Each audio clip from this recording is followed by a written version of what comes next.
ليه التدوين سر من أسرار وصولك لأهدافك؟ الحقيقة أسباب كتير قوي هنعرفها مع بعض. بس الأول، لو ما تعرفنيش، أنا هبة مهران، ماركتير وصانعة محتوى، والفترة الجاية هنتعلم مع بعض حاجات كتير قوي. يلا بينا، بس صلي على النبي وما ننساش ندعي لإخواتنا في كل مكان، وحضر مشروبك المفضل ويلا بينا. التدوين أو الجورنالينج هو عادة العظماء في الحياة، عادة الناجحين. وبقول كده لأنه مش بس فرق معاهم، ده فرق معايا أنا كمان. التدوين هنا مش مجرد كتابة خواطر وحاجات انت بتحسها. التدوين هنا انك بتطلع كل الدوشة اللي جواك وفي دماغك ومخلياك مش عارف تنام، بتطلعها على الورق. اي نعم، انت مش بتكون حلتها، ولكن انت بتكون حليت نص المشكلة، اللي هي ايه؟ انك بتفضي دماغك. وصدقني انت بترتاح. وعايزة اقولكوا بقى ان الاسترس بيجيلنا من النقطة دي، ان احنا بنخزن جوه دماغنا. فلو انت دونت او طلعت اللي جواك بالكتابة، فصدقني هتلاقي اجابات كتير لأسئلة جوه دماغك. وانس السؤال طلع على الورقة هتلاقي له اجابته. كمان لما بتطلع المشاكل دي على الورق، هي بتبقى قصاد عينيك مش بس في دماغك، فبتعرف انك تحلها، بتعرف تلاقي لها حلول. التدوين او الكتابة زيه زي الثيرابيست بالظبط، هيريحك اول ما تكتب. صدقني التدوين هيفرق معاك في البوينت دي جدا، وهتشوف اثارها مع الوقت. 2، التدوين هيوسع نظرتك لنفسك، هيخليك تشوف انت بقيت على اي شخصية، ايه اللي انت وصلت له. هيخليك تقارن بين شخصيتك والمايندسيت بتاعتك زمان وبين شخصيتك دلوقتي. انت بقيت على ايه اللي اتغير فيك، ايه الحاجات اللي قوتك وبنت شخصيتك ووصلتك للبوينت دي، وصلتك للهيئة دي. كأن بالظبط بدل ما انت عايش جوه المشكلة، فانت طلعت بره المشكلة وبقيت شايفها بعين وكادر اوسع. كمان هتتعود انك ما تحبسش مشاعر جواك، ومش هتطلعها مع حد، لا، انت هتطلعها في قعدة رايقة انت وكوباية القهوة والنوت بتاعتك. 3، هتوصل لأهدافك أسرع.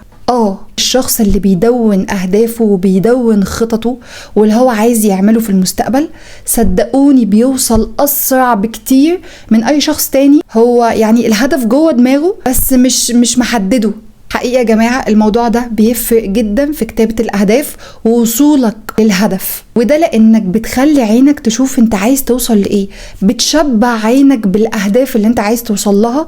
مش بس هي محفوظة جوه دماغك، ده كمان عينك بقت شايفاها، فبالتالي هتعرف توصل، هتفتكر اللي انت شفته، لأن اللي احنا بنشوفه بنفتكره أسرع. الكتابة بتتلخص هنا في الحتة دي، إنها وعيك الذاتي موجود قدامك على الورق. ده غير بقى انك هتعيش كل المراحل دي بتفاصيلها، هتعرف انت غلطت في ايه وايه اللي قدرت تصلحه مع الوقت بدون وعي منك. كمان هتعرف تنتج صح، لان اي فكرة هتجيلك انت هتسجلها على طول.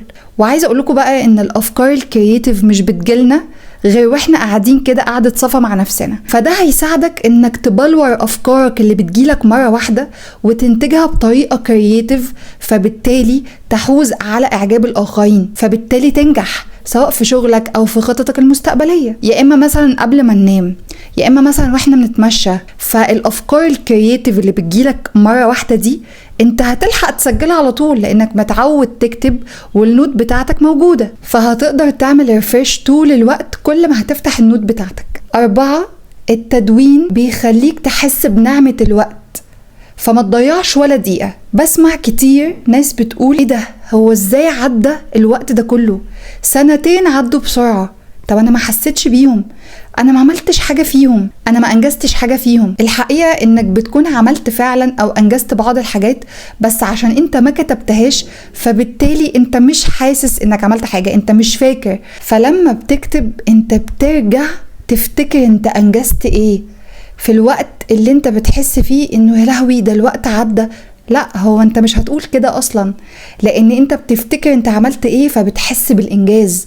ويا جماعة ده شعور عظيم جدا جدا، انا بعيشه الحمد لله طول ما انا بدون اي حاجة بتحصل معايا، اي انجاز انا بعمله، حتى لو الانجاز ده ان انا التزمت بعادة ان انا اصحى بدري مثلا. طب انت محتاج ايه علشان تبدأ؟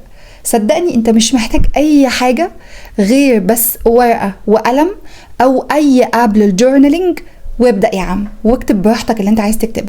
الحقيقة انا بفضل احساس الورقة والقلم، انا بفضل ان انا احس باللي انا بكتبه، ما بحبش ابدا اكتب على اونلاين اب. بس انت لو حابب انك تكتب على اونلاين اب مفيش مشكلة، كل واحد يتعامل بالطريقة اللي تريحه. طيب لو انت عمرك ما كتبت، ايه اللي ممكن يا ترى تكتبه؟ انا مش عايزاك تضيع وقتك في كتابة اي شيء وخلاص، حتى تفاصيل اليوم ما تكتبهاش، مش لازم. ممكن تكتب مثلا اي انجاز عملته في يومك حتى لو صغير زي ما قلت من شوية، او مثلا امتنانك لوجود ربنا في حياتك، لوجود نعم معينة في حياتك، امتنانك لوجود اشخاص بعينيها في حياتك، شعور حسيته مع حد، شعور حسيته في خروجه، مشاعر حسيتها في سفرية ما، كان نفسك تعمل ايه ووصلت له، وهكذا. بلاش، ممكن تكتب خططك لبكرة، تكتب خططك انت هتعمل ايه النهاردة، والله انا هروح الجيم، والله انا هصور، والله عندي شغلي هعمل فيه 1 2 3 وهكذا. طيب ازاي نتعود على العادة الجميلة دي؟ عشان تتعود على العادة دي نصيحتي ليك خلي معاك دايما النوت بوك بتاعتك في كل مكان، طول الوقت تبقى عينك شايفاها. لو انت في مكان خليها معاك، ومش لازم نوت بوك قد كده يعني، ممكن تبقى نوت صغيرة تكتب فيها، او لو انت في البيت خليها دايما قصاد عينيك، دايما خليك شايفها عشان تفتكر انك تكتب. او مثلا خصص لها وقت قبل النوم، انا بعمل كده عشان اكتب اهدافي، انا بكره هعمل ايه، خطط اليوم، فوالله باجي قبل النوم بقعد بسيب التليفون وبقعد امسك بقى، والله انا هعمل 1 2 3 4 وهكذا. صدقوني يا جماعة الموضوع ده هيفرق معاكم جدا، عقلك هيكبر، هتحس بالانجاز، وهتعرف وقتك بيروح فين، وهتعرف قيمة الوقت، فبالتالي مش هتضيعه. وبس كده، اتمنى تكون استفدت، ولو عجبك الفيديو اعملي لايك، ولو لسه مش عندي على التشانل اعمل سبسكرايب وفعل زر الجرس علشان اي حاجة انزلها تجيلك على طول. دمتم بامان.